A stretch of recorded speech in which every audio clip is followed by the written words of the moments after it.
Cerita ini fakta atau fiksi? Silakan putuskan sendiri.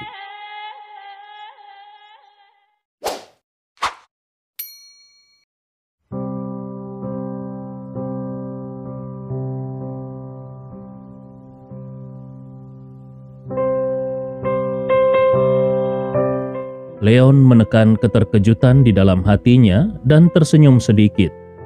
Aku akan memikirkan hal ini dan aku pasti akan membantumu. Wajah Van Suang terkekeh dan akhirnya dia membuat ekspresi malu-malu. Benarkah? Tapi guru, bukankah ada aturan di akademi yang melarang untuk jatuh cinta? Leon benar-benar ingin menampar gadis ini.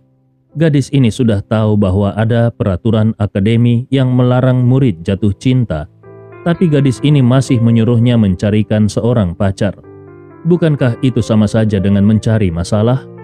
Namun Leon sudah memutuskan untuk tidak menjadi guru normal pada umumnya. Jadi dia tertawa dan berkata, "Hahaha, kalau begitu kita akan membicarakannya di luar akademi." Semua orang saling memandang. Tidak ada yang mengira kalau guru baru ini akan sangat berbeda dan akan mengatakan hal seperti itu. Guru ini tampaknya sangat berbeda dari wali kelas sebelumnya. Untuk sementara waktu, Van Suang tidak tahu bagaimana harus menjawab. Jadi dia hanya melirik Leon dengan malu-malu dan berkata, "Guru, kau sangat baik." Leon tertawa dan melambaikan tangannya. "Kalau aku tidak baik, aku tidak akan bisa menjadi gurumu." "Baiklah, bel sudah berbunyi. Jadi, pelajaran hari ini cukup sampai di sini. Kalian harus bisa menjaga sikap kalian di kelas nanti. Mengerti?" Semua siswa berteriak serempak, "Kami mengerti."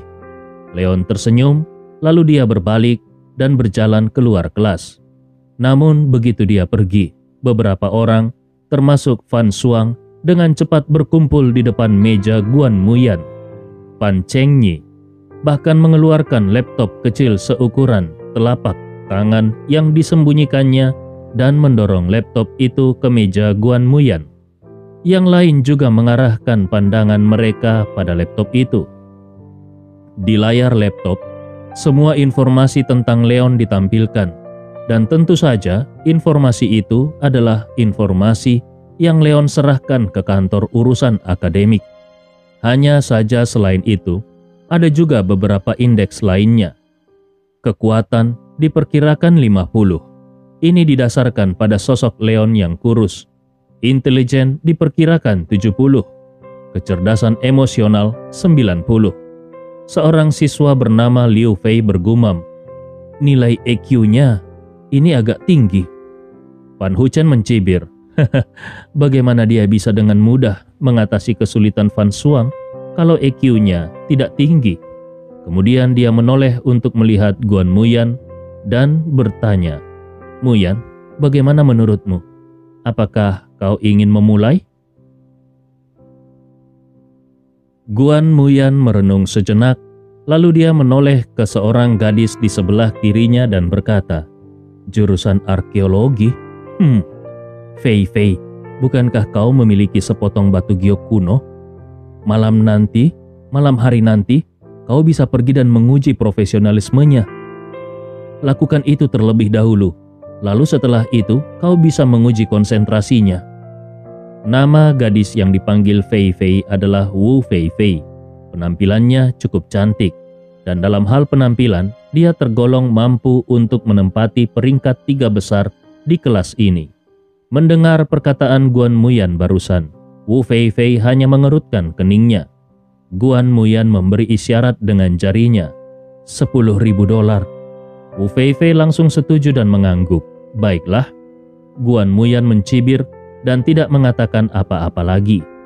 Di sisi lain, Leon berjalan kembali ke kantor sambil menikmati pemandangan indah akademi. Matanya menatap orang-orang yang datang dan pergi, seolah-olah semua orang adalah mata-mata. Ouyang Suo hanya memberikan gambaran kasar.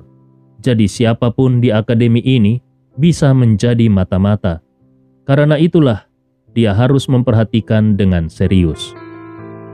Hanya sejauh ini, Tidak ada hal mencurigakan yang ditemukannya. Ketika dia kembali ke kantor, dia melihat kalau semua orang di kantor sedang menatapnya.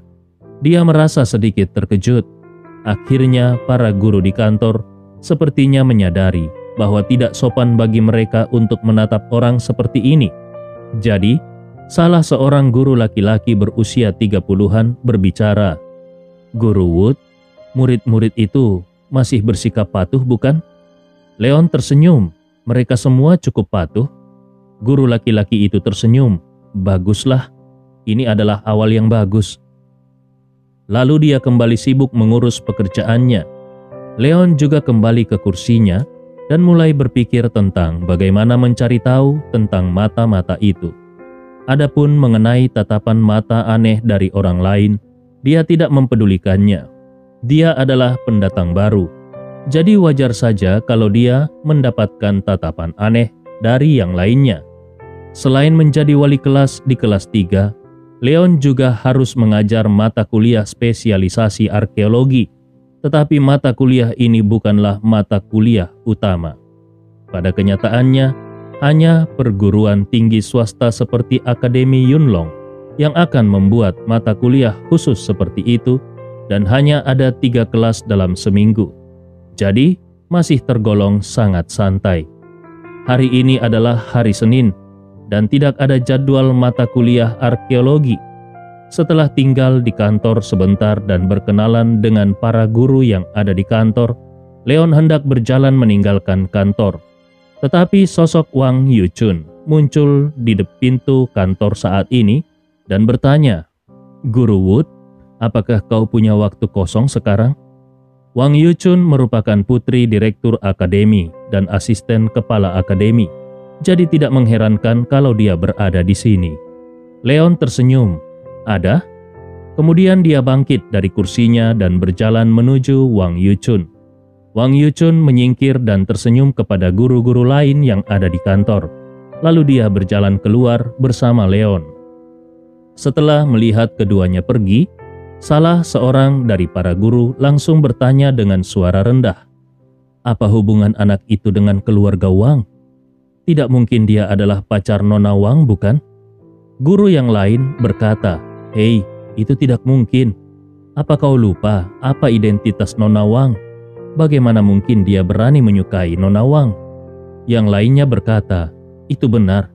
Dan kalaupun seandainya dia benar-benar pacar Nona Wang, akankah ketua Wang mengatur agar dia mengajar kelas itu?" Guru yang berbicara pertama kali kembali berbicara lagi. "Hei, kau pasti tidak mengerti, bukan? Bagaimana seandainya ini adalah percobaan yang diberikan kepadanya oleh ketua Wang?" Semua orang tercengang. Kemungkinan seperti itu memang mungkin saja terjadi. Namun, meskipun begitu, itu tidak ada hubungannya dengan mereka. Sudah sangat bagus mereka bisa mengajar di Akademi Yunlong. Lagi pula pada dasarnya mereka semua sudah berkeluarga. Jadi, kalaupun Leon adalah benar-benar pacar Nona Wang, apa hubungannya hal itu dengan mereka? Paling-paling ini hanyalah bahan gibahan di kantor. Tetapi, di antara mereka semua, ada seorang wanita yang mengenakan kacamata berbingkai hitam yang mengangkat alisnya. Dia tampak tidak puas. Kalau Wang Yuchun benar-benar seorang putri kekaisaran, kualifikasi apa yang dimiliki Leon untuk menjadi pacar sang putri? Leon hanyalah seorang guru biasa. Kalau begitu, identitas Wang Yuchun harus dikonfirmasi sesegera mungkin. Seandainya Wang Yuchun benar-benar yang mulia sang putri, lebih baik mereka membuat pengaturan sesegera mungkin. Mereka tidak boleh membiarkan sesuatu terjadi antara pemuda Longteng yang rendahan ini dengan sang putri. Leon tidak tahu kalau mata-mata yang ingin dia selidiki ternyata berada di kantor yang sama dengannya. Dan saat ini, dia mengikuti Wang Yuchun sampai keluar dari kantor. Melihat Wang Yuchun tidak berbicara sama sekali, Leon bertanya sambil tersenyum, "Apakah ada yang salah?" Wang Yuchun bertanya dengan prihatin, "Tidak ada yang salah. Aku hanya ingin bertanya, bagaimana perasaanmu di hari pertama kelasmu pada hari ini? Para siswa di kelasmu masih bersikap patuh, bukan?" Leon tersenyum dan berkata, "Cukup bagus, murid-muridnya juga bersikap patuh. Jadi ini bukan masalah besar." "Bukan masalah besar?" Wang Yuchun ingin memberitahu Leon bahwa yang dilihat oleh Leon hanyalah ilusi. Dia juga ingin memberitahu Leon semua insiden buruk yang dilakukan oleh para siswa di kelas itu, sehingga Leon bisa bersikap lebih waspada.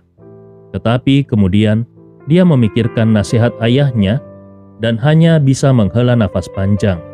"Itu bagus. Kuharap kau tidak mendapatkan banyak masalah dan semuanya bisa berjalan dengan baik di masa depan." Leon tersenyum. "Kuharap juga begitu."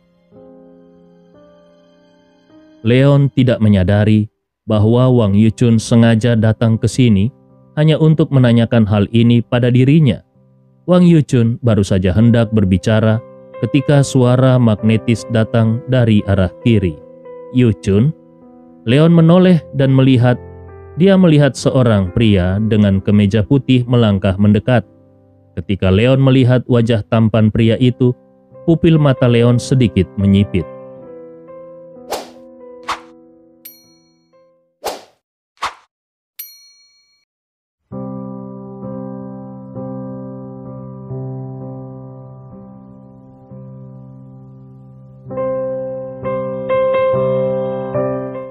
Leon belum pernah melihat orang ini sebelumnya, tapi sekilas dia bisa mengenali identitas pihak lain. Itu adalah Gu Bei, putra tertua dari kepala keluarga Gu, keluarga kaya di Suzhou. Kota Suzhou sebagai ibu kota negara bagian dari 3 provinsi Suzhou memiliki keluarga kaya yang tak terhitung jumlahnya.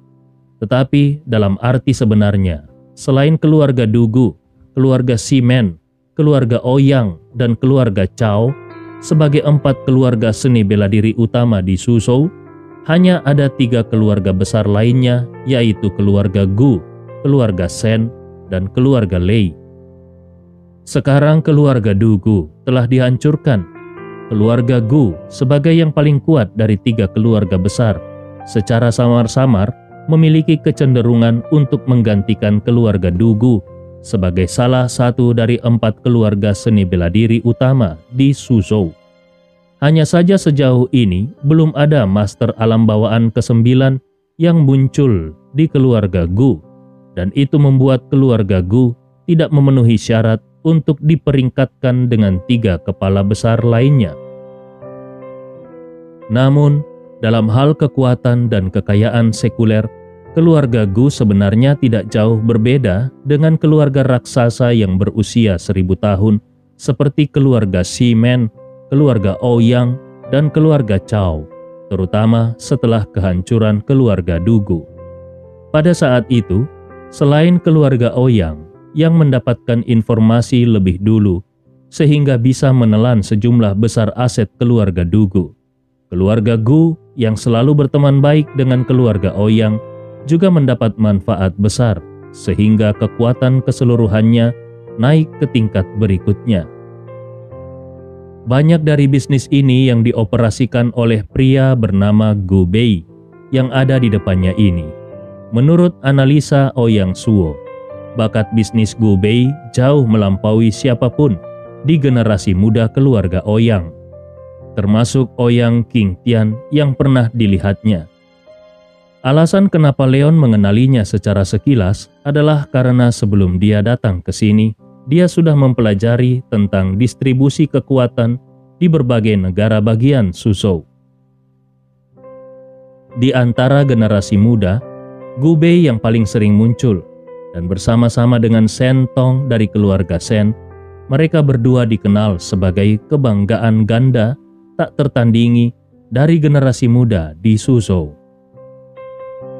Bisa dikatakan bahwa selain 3 keluarga besar seni bela diri yang ada, keluarga Gu sudah menjadi keluarga terkaya di Suzhou.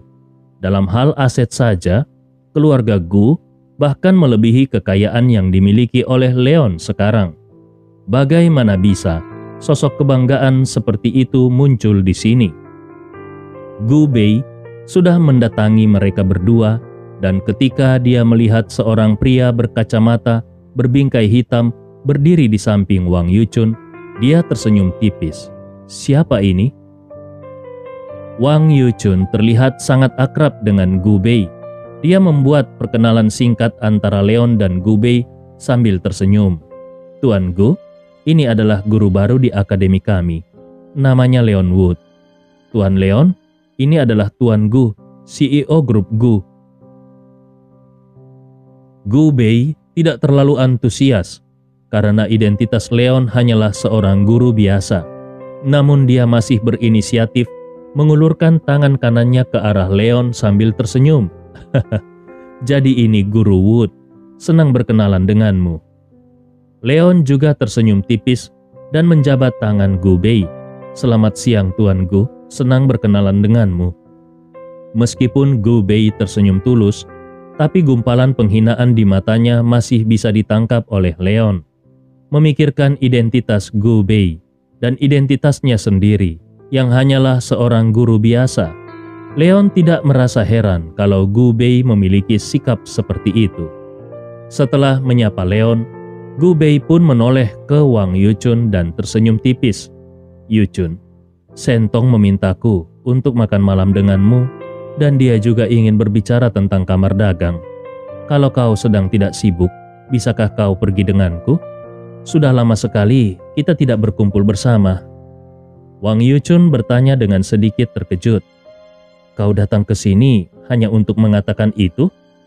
Guru Bei menggelengkan kepalanya dan berkata dengan sangat akrab, ini tidak disengaja. Kebetulan aku datang ke sini hari ini untuk melakukan sesuatu. Wang Yuchun tidak terlalu memikirkannya. Dia tersenyum pada Leon dan berkata, baiklah, Tuan Wood, aku akan pergi dulu. Kalau ada sesuatu yang kau butuhkan, jangan ragu untuk menghubungiku. Leon juga tersenyum ramah. Baiklah.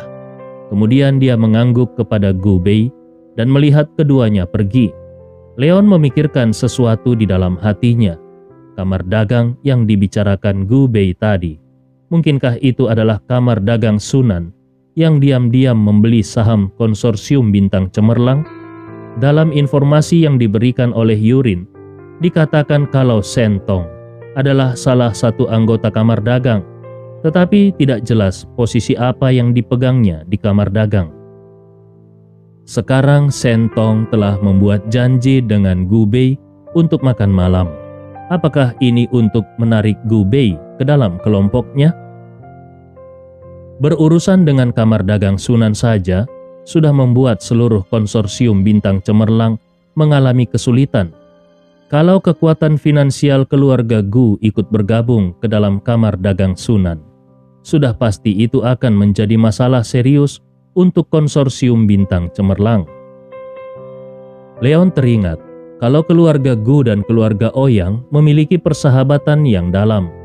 Haruskah dia menghubungi Ouyang Suo dan menyuruhnya turun tangan untuk membujuk keluarga Gu? Namun, Leon dengan cepat melepaskan ide ini. Keluarga Gu dan keluarga Ouyang berteman baik hanya karena kepentingan bisnis. Kalau manfaat yang diberikan oleh pihak Sentong cukup menarik, tidak akan ada gunanya bagi siapapun untuk mencoba membujuk keluarga Gu.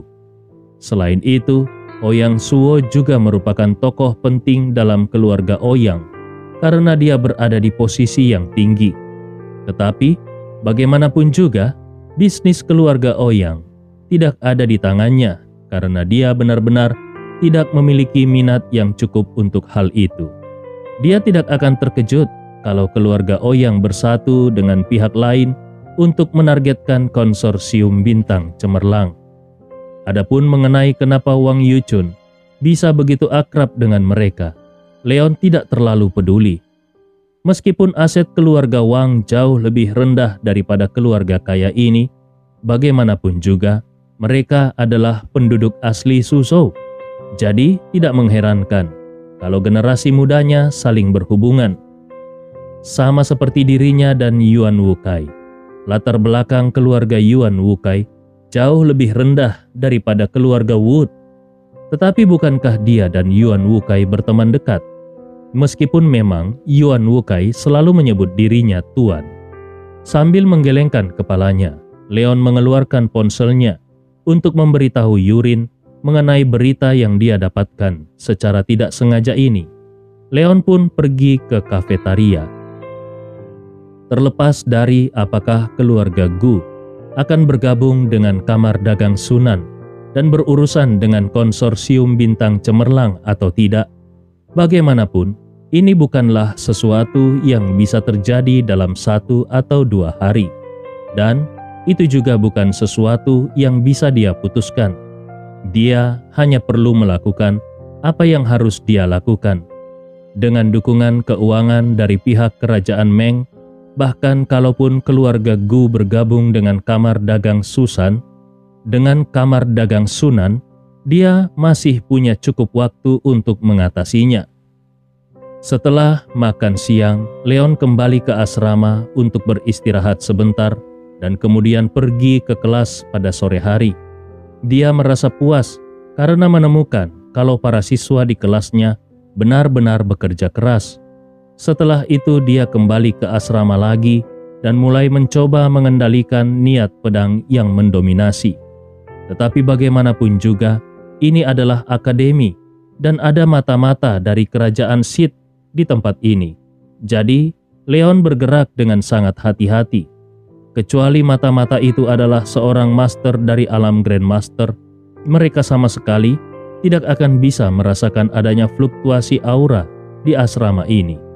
Tetapi, kalau kerajaan Sith benar-benar mengirim master tingkat Grandmaster untuk menjadi mata-mata, Leon pun juga akan merasakannya.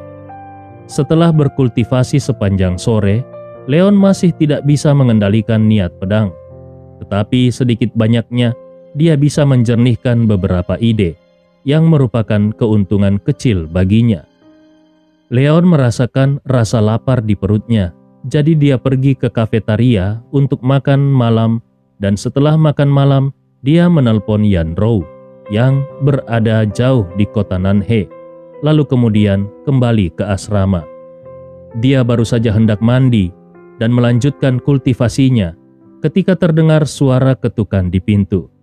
Leon kebingungan siapa yang akan mengetuk pintu selarut ini. Mungkinkah Wang Yuchun?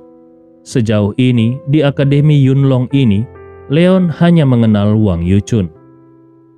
Leon berjalan ke pintu dan membuka pintu. Dia melihat kalau yang datang adalah Wu Feifei, muridnya di kelas. Leon tahu kalau Wu Feifei adalah seorang siswa yang tinggal di asrama. Tetapi untuk apa Wu Feifei menemuinya larut malam begini? Leon bertanya dengan rasa ingin tahu. Feifei, ada perlu apa kau mencariku? Wu Feifei menatap Leon dengan tatapan mata yang berbinar. Guru, aku mendengar kalau kau adalah lulusan dari jurusan arkeologi. Benarkah itu? Leon mengangguk. Benar. Wu Feifei menatap Leon dengan penuh harap. Baguslah, aku memiliki sepotong batu giok kuno di tanganku. Bisakah guru membantuku menilai dan mengidentifikasinya?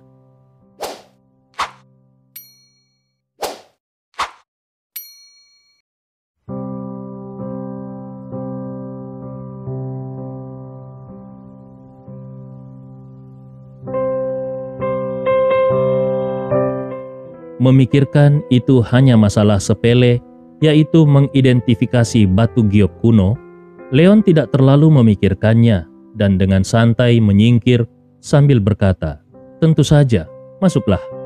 Ini adalah kesempatan bagus untuk membangun hubungan dengan siswa di kelasnya. Wu Feifei tampak bahagia dan dengan cepat dia berjalan masuk. Leon menutup pintu lalu dia berbalik dan berjalan ke ruang tamu. Dia melihat Wu Feifei hanya berdiri mematung di sana. Leon tersenyum dan menunjuk ke arah sofa. Duduklah dan selamat datang di asrama guru. Wu Feifei menjawab dengan sopan. Silakan guru duduk lebih dulu. Leon tersenyum. Anak ini benar-benar anak yang sopan dan bijaksana. Leon tidak banyak bicara dan langsung duduk di sofa. Di sisi lain, Wu Feifei berjalan ke sofa lain dan duduk menghadap Leon. Leon mengulurkan tangan kanannya. Mana batu gioknya? Namun Wu Feifei tidak mengeluarkan batu giok kuno dari sakunya, melainkan membuka resleting mantelnya. Leon terkejut. Sebelum dia bisa menghentikannya, Wu Feifei sudah melepas mantelnya dan memperlihatkan seragam sekolah di dalamnya. Itu adalah seragam Akademi Yunlong dengan rok lipit biru di bawahnya dan kemeja polo putih pudar di atasnya. Tetapi entah apakah itu hanya ilusi Leon atau tidak, Leon selalu merasa kalau seragam sekolah yang dipakai Wu Feifei sedikit berbeda. Kerah atasannya tampaknya lebih rendah daripada siswa lain, dan rok pendek di bawahnya tampaknya sedikit lebih pendek. Leon bertanya bingung, "Feifei, apa yang ingin kau lakukan?" Wu Feifei menjawab dengan santai, seolah-olah itu adalah hal yang biasa. Mengambil batu giok kuno? Leon tertegun sejenak. Apakah perlu melepas pakaian hanya untuk mengambil batu giok kuno? Pada saat ini Wu Feifei sudah mengulurkan tangannya dan mengangkat seutas tali merah dari lehernya. Batu giok kuno berwarna kuning kehijauan pun keluar dari kerah bajunya. Dengan kepala tertunduk, Wu Feifei melepas batu giok kuno itu dan menyerahkannya kepada Leon. Leon meraih batu giok kuno ini di tangannya. Dia merasakan kehangatan pada batu giok kuno ini dan menatap Wu Feifei kembali. Gadis ini, bagaimana dia bisa terpikir untuk menyimpan batu giok di dalam bajunya? Melihat Leon memegang batu giok kuno dengan linglung, Wu Feifei buru-buru bertanya, "Guru, ada apa?" Leon menggelengkan kepalanya dan membuang pikiran yang mengganggu itu dari benaknya. Dia melihat batu giok kuno ini dengan hati-hati. Dari sudut pandang kualitas batu giok, ini bukan batu giok bermutu tinggi. Tetapi proses pengukiran batu giok kuno ini sangat indah, dan dari garis-garis ukirannya itu jelas merupakan produk zaman kuno. Wu Feifei meletakkan tangannya di pangkuannya, lalu sedikit membungkuk. Matanya menatap Leon dengan tatapan yang berbinar. "Guru, bagaimana menurut pendapatmu? Apakah ini benar-benar batu giok kuno?" Leon mengangguk. "Yah, itu benar-benar batu giok kuno." Leon mengangkat kepalanya dan hendak memberitahu Wu Feifei tentang situasi batu giok kuno ini. Tetapi secara sekilas, dia bisa melihat garis leher Wu Feifei yang sedang membungkuk. Dia terdiam sesaat. Tak lama kemudian tatapan Leon telah kembali ke batu giok kuno lagi. Sebagai seorang guru, tentu saja dia tidak boleh mengambil keuntungan dari siswanya. Leon membuka mulutnya dan berkata, "Batu giok kuno ini seharusnya merupakan produk dari dinasti Song kuno. Kualitas batu gioknya rata-rata, tetapi pengerjaannya sangat indah. Terutama tulisan tangan yang diukir di atasnya. Kalau aku tidak salah, itu pasti tulisan tangan keluarga Su di dinasti Song, dan kemungkinan besar itu adalah milik keluarga Su." Wu Feifei masih menatap Leon dengan mata berbinar. "Berarti harganya mahal?" Leon membuat penilaiannya sendiri. Nilai pasarnya tidak akan terlalu tinggi. Tetapi kalau kau bertemu dengan orang yang memang menyukai batu giok kuno, mungkin kau bisa menjualnya seharga beberapa juta. Wu Feifei merasa terkejut di dalam hatinya. Sepertinya dia tidak menyangka kalau guru muda ini akan benar-benar mengatakan segalanya dengan jujur. Batu giok kuno ini memang milik keluarga Su. Karena kualitas batu gioknya hanya rata-rata, maka harganya memang tidak tinggi. Kakeknya hanya mengeluarkan puluhan ribu yuan untuk mendapatkannya. Kemudian ada orang kaya yang melihatnya dan bersedia menawar jutaan. Tetapi kakeknya tidak mau menjualnya dan akhirnya menyerahkannya kepadanya sendiri. Sebenarnya dulu Wu Feifei sedikit mengeluh kepada kakeknya. Meskipun latar belakang keluarganya tidak miskin, tetapi mereka juga tidak terlalu kaya. Uang jutaan dolar merupakan jumlah uang yang cukup besar untuk ukuran keluarga mereka. Wu Feifei sudah melakukan hal pertama yang disuruh Guan Muyan untuk dia lakukan, dan guru baru ini layak menjadi lulusan bidang arkeologi. Sama sekali tidak ada masalah dengan pengetahuan profesionalnya. Hanya saja, Wu Feifei sedikit mengerutkan keningnya melihat konsentrasi Leon yang tidak terganggu dengan godaan yang diberikannya. Tadi Leon hanya meliriknya sebentar dan kemudian memalingkan wajahnya sampai sekarang. Wu Feifei sedikit ragu, apakah gurunya ini adalah pria yang saleh? Leon tersenyum dan menyerahkan batu giok kuno itu kepada Wu Feifei. Ngomong-ngomong, batu giok kuno ini juga berumur ribuan tahun. Kau harus menyimpannya dengan baik. Dia melakukannya dengan hanya melihat mata Wu Feifei. Wu Feifei tersenyum. Baiklah. Dia mengambil batu giok kuno itu dan memasukkannya kembali ke dalam kemejanya di depan Leon. Gerakannya sangat hati-hati, seolah-olah dia takut merusak batu giok kuno ini. Tetapi tindakannya mengangkat kerah dan memasukkan batu giok kuno sudah cukup untuk membuat hati kebanyakan pria berdebar. Hanya saja, ketika dia melihat Leon, tatapan Leon masih setenang air, dan Leon bahkan tidak melihat ke arahnya berlama-lama. Ini membuatnya merasa sedikit terkejut. Mungkinkah orang ini benar-benar pria yang baik? Atau apakah dia yang tidak cukup menarik? Wu Feifei sedikit tidak yakin dan tidak mau menyerah. Tiba-tiba dia memiliki sebuah rencana dan berkata kepada Leon, "Guru, bolehkah aku meminjam toiletmu sebentar?" Leon menunjuk ke arah toilet. "Ada di sana." Wu Feifei tersenyum, lalu dia bangkit dan berjalan ke arah toilet. Leon tidak menganggapnya serius. Tapi, sesaat kemudian Leon mendengar suara teriakan dan bunyi benda jatuh yang cukup keras. Leon bertanya dengan terkejut, "Feifei, ada apa?" Suara menyedihkan Wu Feifei datang dari dalam toilet. "Guru, bisakah kau masuk dan membantuku? Aku tidak sengaja terpeleset dan jatuh." Leon terkejut, dengan cepat bangkit dan bergegas ke toilet. Begitu dia mendorong dan membuka pintu, dia melihat Wu Feifei sudah terduduk di lantai. Hanya saja melihat postur duduknya saat ini, jantung Leon sedikit berdegup. Wu Feifei menyangga tangannya di belakang punggungnya seolah ingin berdiri. Hanya saja posisi kakinya terlihat sedikit mengganggu. Apalagi Wu Feifei mengenakan rok pendek. Leon tidak bisa tidak merasa curiga di dalam hatinya. Gadis ini tidak melakukannya dengan sengaja, bukan? Leon buru-buru melangkah maju dan mengulurkan tangannya untuk menarik Wu Feifei berdiri. "Apakah kau baik-baik saja?" Wu Feifei menggelengkan kepalanya. "Tidak apa-apa, aku tidak apa-apa."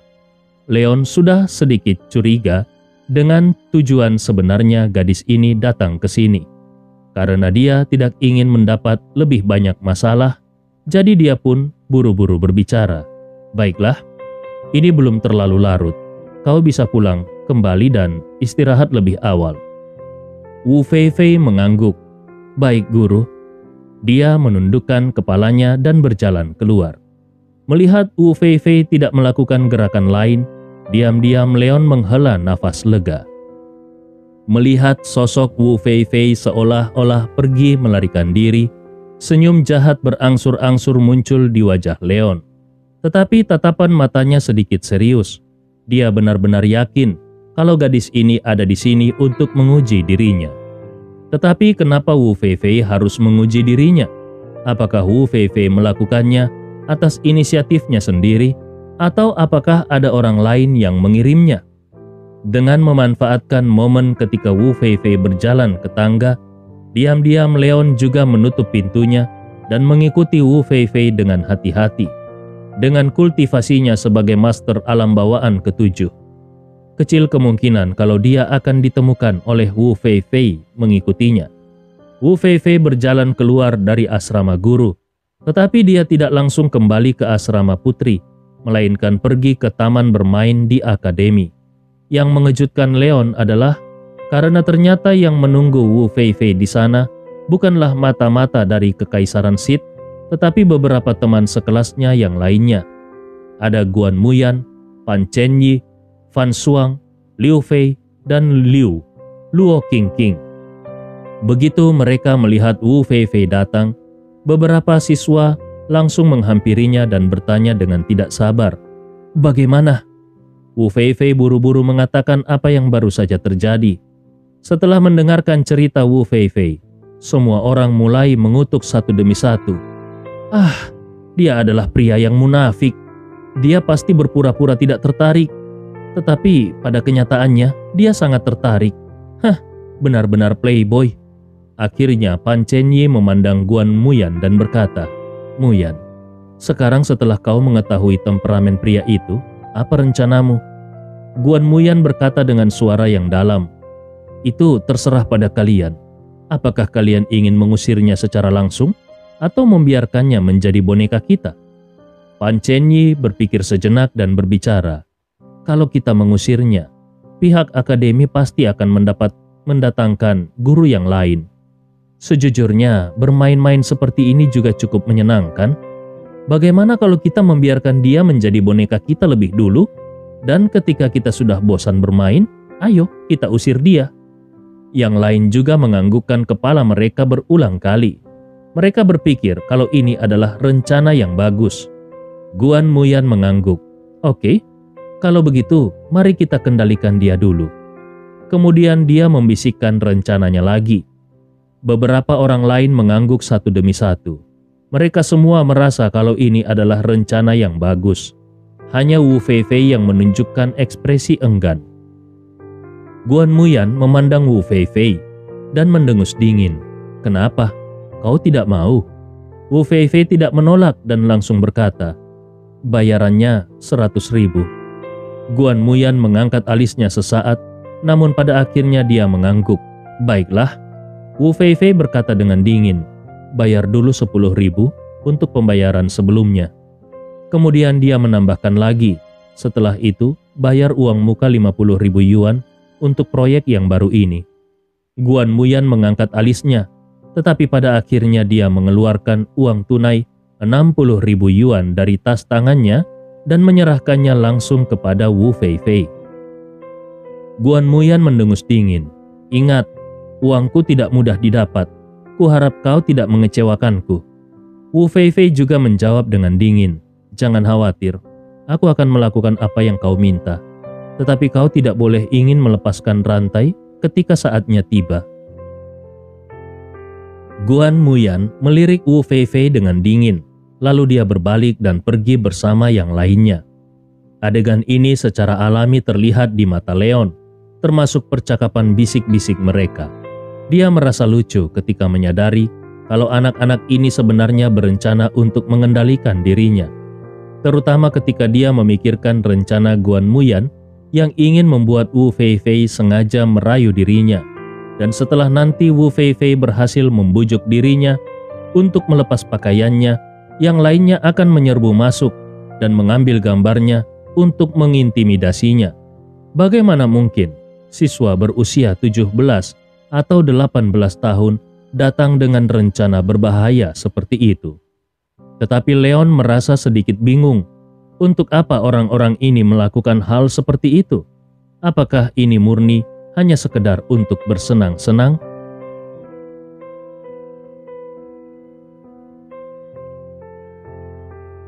Leon hendak kembali ke asrama dan menunggu Wu Feifei memainkan sandiwaranya besok. Tetapi dia melihat kalau sepertinya Wu Feifei tidak berniat kembali ke asrama. Setelah memasukkan uang tunai 60.000 yuan ke dalam sakunya, dia berjalan menuju luar sekolah. Leon sedikit penasaran, kemana gadis itu pergi malam-malam begini? Karena tidak mempunyai hal lain untuk dikerjakan, diam-diam Leon mengikuti Wu Feifei. Lebih dari 10 menit kemudian, Wu Feifei datang ke sebuah bar kecil tidak terlalu jauh dari Akademi Yunlong. Tetapi alih-alih memasuki bar, Wu Feifei malah mengeluarkan ponselnya dan menelpon. Setelah beberapa saat, seorang pria dengan anting-anting di telinganya berjalan keluar. Matanya menatap Wu Feifei dengan penuh keserakahan. Sambil melirik kaki panjang Wu Feifei, pria itu menyeringai, "Apakah kau membawa uangnya?" Wu Feifei tidak menjawab dan langsung mengeluarkan uang tunai 60.000 yuan, lalu menyerahkannya kepada pria itu. Pria itu terkekeh saat melihat tumpukan uang tunai yang tebal. Wah, ini adalah uang yang banyak. Wu Feifei mendengus dingin. Jumlahnya 60.000 yuan. Apakah kau tidak mau menghitungnya dulu? Pria itu tersenyum lembut. Apakah kau pikir aku tidak mempercayaimu? Tetapi kapan kau akan memberiku sisa uangnya? Wu Feifei mendengus dingin. Jangan khawatir, aku akan mengembalikannya paling lama 1 bulan. Pria itu tertawa. Feifei, bukannya aku mau meremehkanmu. Sebelum terjadinya perubahan, ratusan ribu ini benar-benar bukan apa-apa bagi keluargamu. Tetapi lihat sekarang. Pria itu tidak melanjutkan kata-katanya. Makna tersiratnya adalah pria itu sangat yakin kalau Wu Feifei tidak akan bisa melunasi ratusan ribu sisanya. Wu Feifei mendengus dingin. Itu urusanku. Kau tidak perlu khawatir tentang hal itu. Pria itu mencibir. Tatapannya jatuh pada tubuh Wu Feifei saat dia berkata, "Baiklah, kalau kau bilang begitu, maka aku akan menunggu kabar baiknya. Tetapi jangan lupa, kalau kau tidak bisa melunasinya dalam bulan ini, kau harus mengikuti aturan." Wu Feifei tidak mengatakan apa-apa lagi. Dia langsung berbalik dan pergi. Pria itu tertawa licik. Dia tidak berpikir kalau Wu Feifei akan benar-benar bisa mengumpulkan uang sebanyak itu. Tapi, bahkan kalaupun pada akhirnya Wu Feifei bisa mengumpulkannya, memangnya kenapa? Ketika saatnya tiba, dia memiliki cara tersendiri untuk membuat Wu Feifei dengan sukarela menjadi wanitanya. Setelah mengantongi uang tunai yang ada di tangannya, pria itu pun berbalik dan akan kembali masuk ke dalam bar. Namun tiba-tiba dia melihat seorang pria tampan mengenakan kacamata berbingkai hitam dan janggut di wajahnya menghalangi pintu masuk.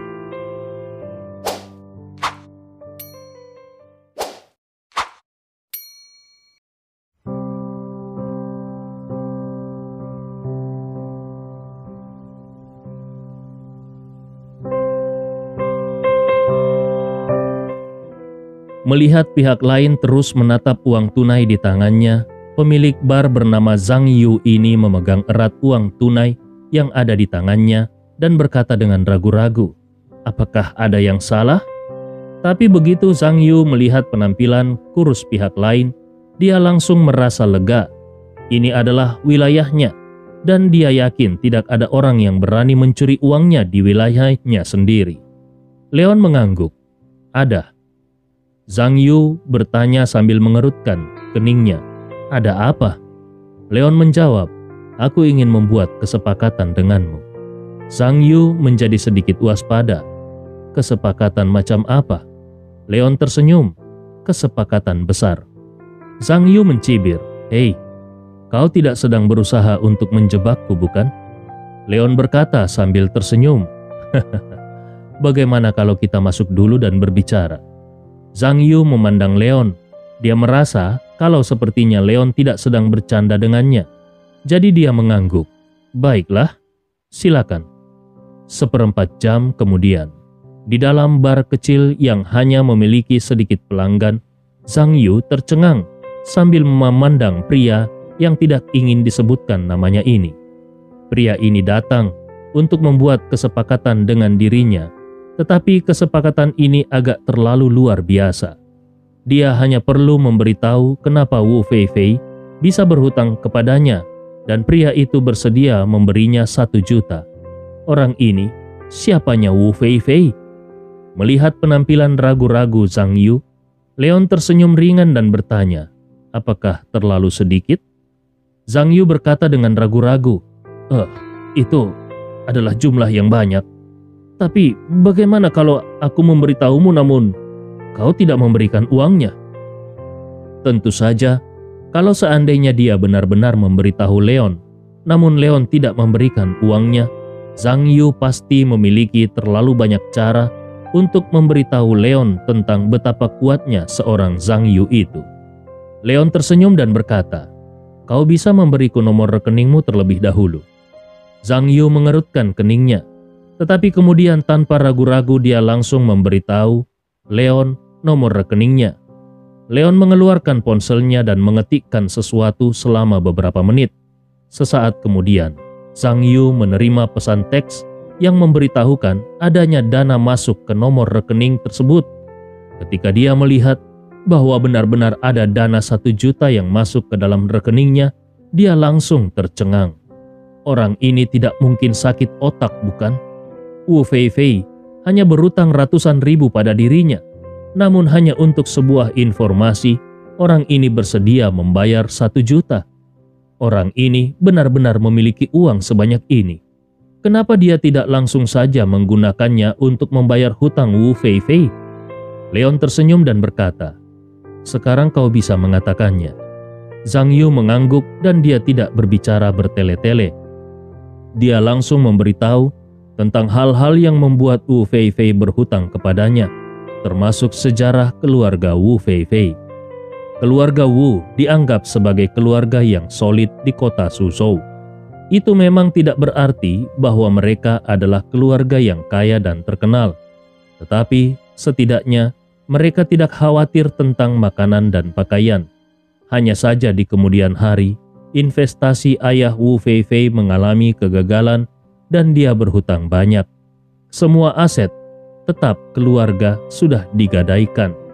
Pada akhirnya, ayah Wu Feifei menderita penyakit serius karena hal ini, dan untuk mengobati ayahnya, Wu Feifei menemukan Zhang Yu melalui perantaraan orang lain dan meminjam ratusan ribu pinjaman riba darinya. Ayah Wu Feifei tidak tahu tentang hal ini. Setelah mendengar cerita ini, Leon menghela nafas dalam diam. Dia akhirnya mengerti kenapa seorang gadis seperti Wu Feifei selalu berorientasi pada uang ketika dia berbicara. Leon mengangguk dan berdiri. "Baiklah, aku sudah mengganggu waktumu. Oh iya, jangan beritahu Wu Feifei bahwa aku mencarimu." Zhang Yu berkata dengan sedikit ragu-ragu. "Tidak masalah, hanya saja dia berhutang uang sebanyak itu."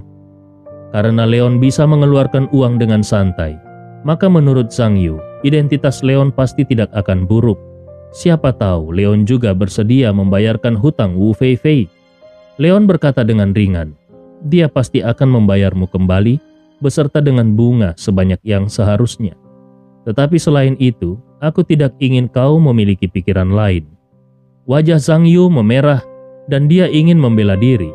Tetapi untuk beberapa alasan, ketika dia melihat mata Leon yang jernih, dia hanya bisa mengangguk dan berkata, "Aku mengerti."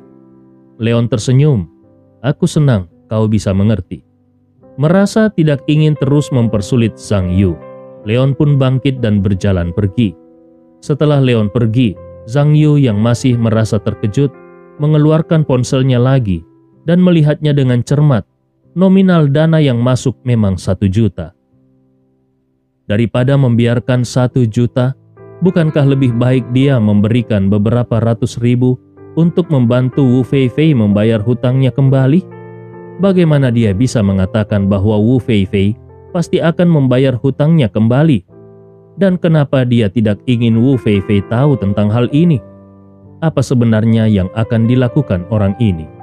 Sambil menggelengkan kepalanya, Zhang Yu hanya bisa menghela nafas.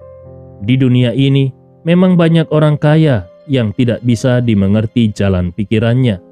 Kedalaman air di Suzhou memang sulit untuk ditebak. Mendapatkan 1 juta sudah merupakan kegembiraan yang tak terduga. Lebih baik dia tidak menempatkan dirinya ke dalam hal yang berbahaya.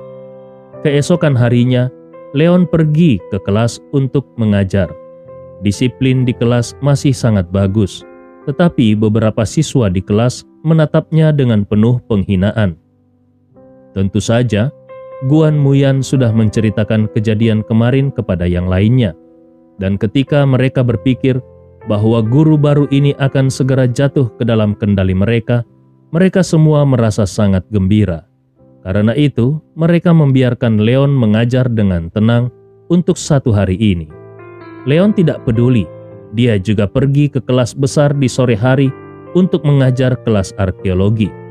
Setelah makan malam, Leon kembali ke asrama, dan ketika hari mulai gelap, dia mendengar ada ketukan di pintu dari luar.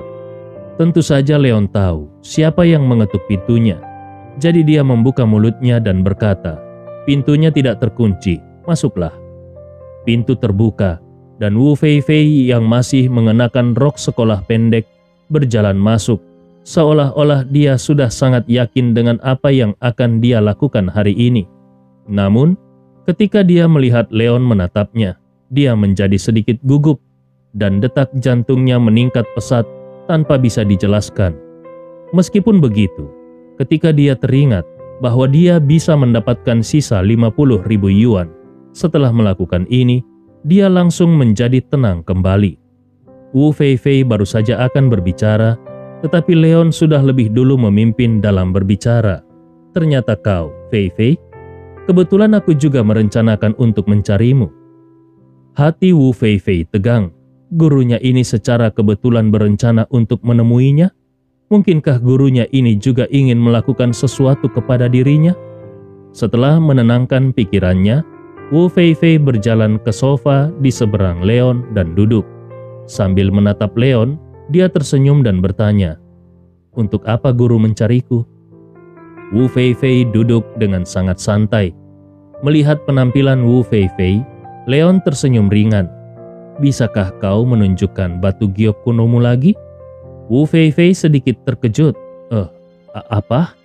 Dia tidak mengerti kenapa Leon ingin melihat batu giok kunonya. Tetapi dia masih menjawab dengan santai, "Baiklah."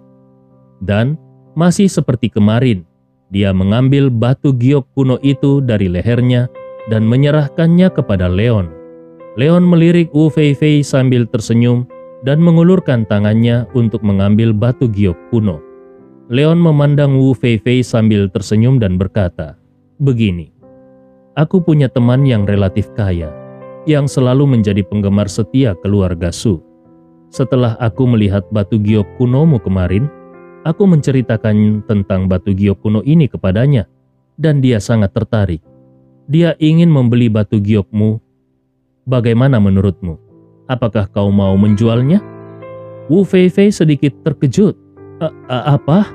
Sepertinya plotnya sedikit melenceng. Bagaimana mungkin mereka akhirnya membicarakan tentang bisnis penjualan batu giok kuno? Leon tidak menunggu Wu Feifei berbicara dan melanjutkan, "Temanku bersedia menawar 5 juta. Tentu saja, kalau menurutmu harganya terlalu murah, aku akan membicarakannya kembali dengannya." Seluruh hati Wu Feifei bergetar.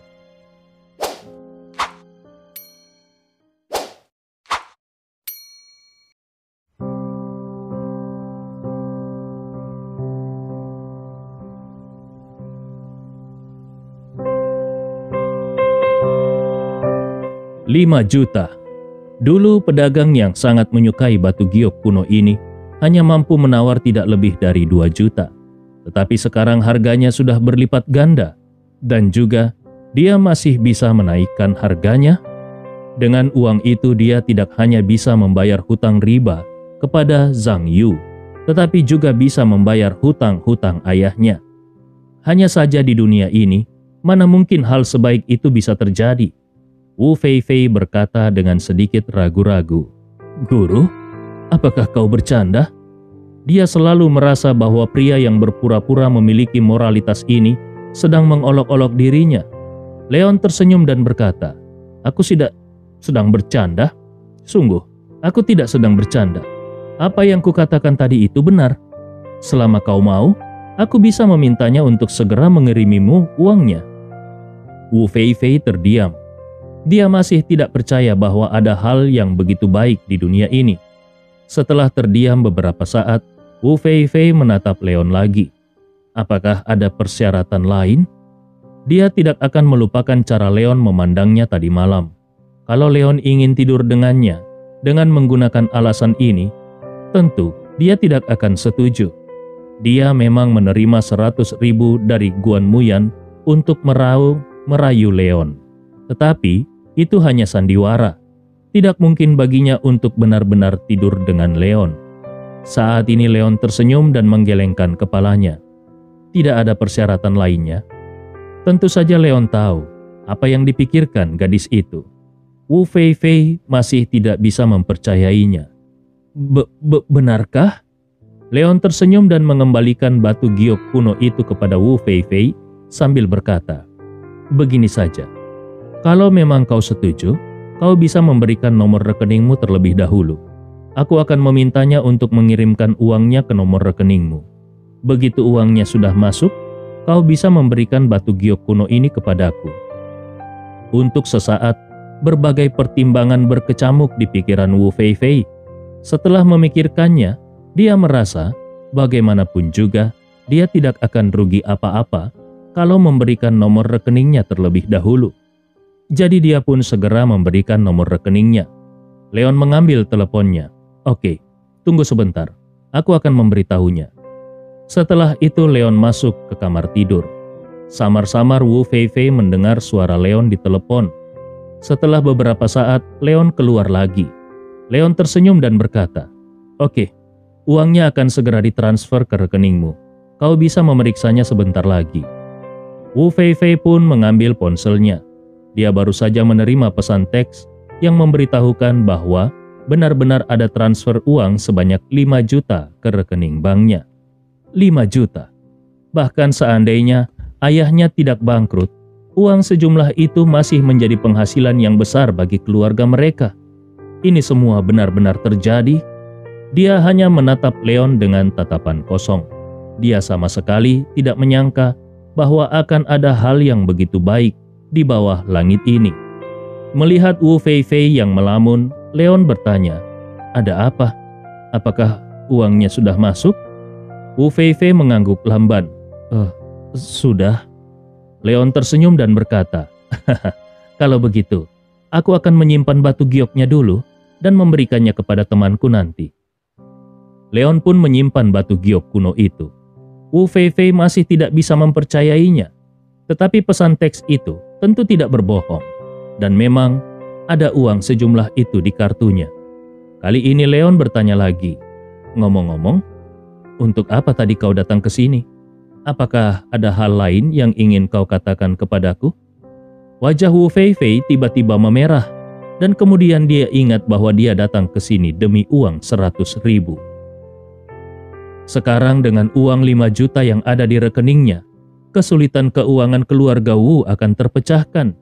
Jadi untuk apa lagi dia perlu melakukan perintah Guan Muyan yang bayarannya hanya 100.000? Dia juga tidak ingin lagi mengorbankan harga dirinya. Wu Feifei bereaksi dengan cepat. Dengan cepat dia langsung menemukan sebuah alasan. Tidak ada apa-apa. Hanya saja ada beberapa hal dari pelajaran di kelas hari ini yang tidak aku mengerti. Jadi aku ingin menanyakannya kepada guru." Tentu saja Wu Feifei tidak bisa memberitahu Leon bahwa dia diperintahkan datang ke sini oleh Guan Muyan untuk merayu Leon. Leon tersenyum dan berkata, "Baiklah, sekarang katakan kepadaku, bagian-bagian mana saja yang tidak kau mengerti?" Wu Feifei secara acak mengambil beberapa pertanyaan yang di kelas dan menanyakannya kepada Leon. Dan meskipun Leon tahu bahwa Wu Feifei sedang berpura-pura, dia tetap dengan sabar menjelaskannya kepada Wu Feifei. Wu Feifei mendengarkan penjelasan dari Leon dengan serius, dan setelah selesai dia pun kembali berterima kasih kepada Leon, lalu bangkit untuk pergi. Wu Feifei sudah bertekad bahwa mulai sekarang dia tidak akan mau lagi melakukan tindakan bodoh seperti sebelumnya. Dan tatapan mata Leon yang sejernih air dari awal sampai akhir membuatnya diam-diam merasa semakin bersalah. Leon tidaklah seburuk yang dia dan teman-temannya sangkakan. Kalau Leon memang pria yang tidak bermoral, Leon pasti tidak akan membantunya menjual batu giok kunonya dengan harga tinggi. Leon sudah melakukan kebaikan besar untuk dirinya sendiri, bahkan tanpa menuntut imbalan sedikit pun. Dari awal hingga akhir, Leon menjaga jarak tertentu darinya dan tidak membuat tuntutan berlebihan. Ini membuatnya mempertanyakan penilaian yang sudah dibuat olehnya dan teman-temannya sebelumnya. Akibatnya, begitu Wu Feifei berjalan keluar dari kamar Leon, dia melihat Guan Muyan dan yang lainnya sudah menunggu di depan pintu. Mereka tidak mendengar percakapan di ruangan itu karena awalnya mereka masih berdiri agak jauh dan menunggu teriakan Wu Feifei untuk meminta tolong. Tapi setelah menunggu lama, suara teriakan minta tolong Wu Feifei tidak juga terdengar dan mereka pun melangkah mendekat. Semua orang saling memandang. Mereka tidak mengerti apa yang terjadi pada Wu Feifei di dalam dan kenapa Wu Feifei tidak bertindak sesuai rencana. Leon berdiri di pintu. Dia memandangi sekelompok siswa yang berencana untuk mendobrak pintu dan memergokinya sedang berbuat asusila kepada Wu Feifei. Dia pun berkata sambil tersenyum, "Hei anak-anak, apa yang kalian lakukan di sini? Apakah kalian juga sama seperti Feifei yang datang ke sini untuk mengajukan pertanyaan kepadaku?" Guan Muyan bereaksi paling cepat dan buru-buru berbicara. Iya guru, memang ada beberapa pertanyaan yang ingin kami tanyakan kepada guru." Leon tersenyum dan berkata, "Kalau begitu masuklah. Feifei, kau bisa pulang dulu." Wu Feifei mengangguk. "Baik guru." Dia tidak mengatakan apa-apa kepada Guan Muyan dan yang lainnya dan langsung pergi. Sementara Guan Muyan dan yang lainnya langsung diajak masuk ke ruangan oleh Leon untuk belajar bersama. Pada saat mereka selesai, sudah hampir jam 10 malam dan beberapa orang mengutuk diam-diam di dalam hati mereka. Tetapi di permukaan, mereka tampak berterima kasih dan mengucapkan selamat tinggal kepada Leon satu persatu. Begitu mereka keluar dari gedung asrama, Pan Chenyi mengutuk dengan sangat tidak puas. Apa yang terjadi dengan Wu Feifei? Guan Muyan juga mendengus dingin. Bawa dia keluar. Dia tidak bisa mengambil uangku tanpa melakukan apa-apa. Enak saja. Pan Chenyi dan yang lainnya mengangguk. Baiklah. Beberapa menit kemudian, para siswa ini berkumpul di hutan, di tepi taman bermain, dan Wu Feifei juga dipanggil. Tanpa menunggu semua orang bertanya, Wu Feifei sudah berkata dengan dingin kepada Guan Muyan, "Untuk uangmu, aku sudah mentransfernya kembali ke rekeningmu." Guan Muyan tercengang. Dia mengeluarkan ponselnya dan benar saja, dia melihat transferan uang dari Wu Feifei ke nomor rekeningnya. Wu Feifei berkata kembali, "Di masa depan, jangan lagi mencariku untuk melakukan hal-hal seperti itu." Setelah menjatuhkan kalimat itu, Wu Feifei berbalik dan pergi. Semua orang saling memandang, lalu mereka memandang Guan Muyan. Wajah Guan Muyan yang murni dan cantik terlihat suram. Setiap kali Guan Muyan menunjukkan wajah seperti itu, Pan Chenyi selalu merasa takut. Dia memberanikan diri untuk bertanya, Muyan, bagaimana selanjutnya?" Guan Muyan langsung menyela Pan Chenyi dan berkata kepada anak laki-laki lainnya, "Liu Fei, panggil saudaramu dan minta dia datang untuk menemuiku." Liu Fei sedikit terkejut, seolah-olah dia sudah mengerti apa yang akan dilakukan oleh Guan Muyan. Sebenarnya dia ingin membujuk Guan Muyan, tetapi ketika dia melihat ekspresi dingin Guan Muyan, dia tidak berani mengatakan apa-apa dan hanya mengangguk ringan. Mereka tidak tahu bahwa Leon yang berdiri di atas puncak pohon, tepat di atas kepala mereka, langsung mengerutkan keningnya. Sementara itu, saat ini sudah larut malam. Di asrama wanita Universitas Yunlong, Wu Feifei berbaring diam di tempat tidurnya sambil memegang ponselnya di tangannya.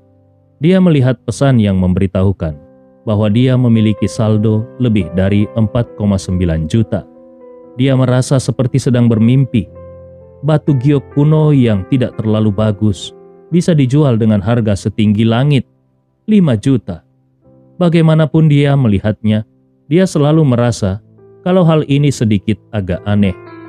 Dia juga merasa bahwa segala sesuatunya tidak sesederhana itu, terutama karena dari awal hingga akhir, dia melihat tatapan mata Leon yang begitu tulus tanpa keserakahan sedikit pun.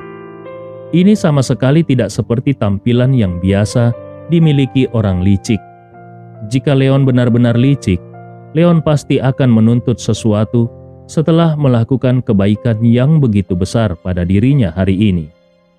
Tetapi Leon tidak membuat persyaratan apapun. Ini sama sekali tidak logis. Selain itu, Leon baru saja melihat batu giok kunonya kemarin, dan hari ini seorang temannya sudah menawar 5 juta untuk membelinya. Ini juga terlalu kebetulan, bukan? Atau jangan-jangan batu giok kuno itu dibeli sendiri oleh Leon karena itu adalah barang miliknya.